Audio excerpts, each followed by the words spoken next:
James is such a gamer. I wonder if, he's always used to making big contested shots over guys, and he's such an all-around scorer. I want to see how he does here in the three-point contest. He doesn't have your typical standard form, but he's great. I mean, this guy is fun to watch. I don't think anybody will argue with you about that. 2 in a row, 3 in a row. Good start here for James Yap. On the 5 balls in the first track out of James Yap, second track on the dial. Right.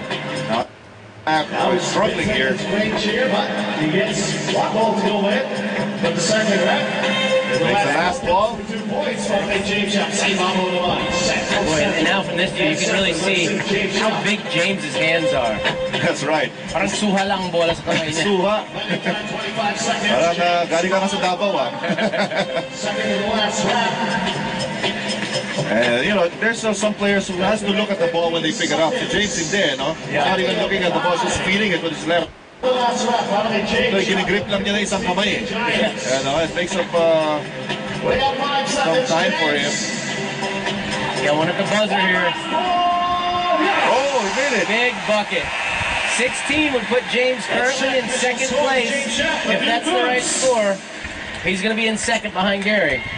17 17 points for James Yap. So we have the first half of participants.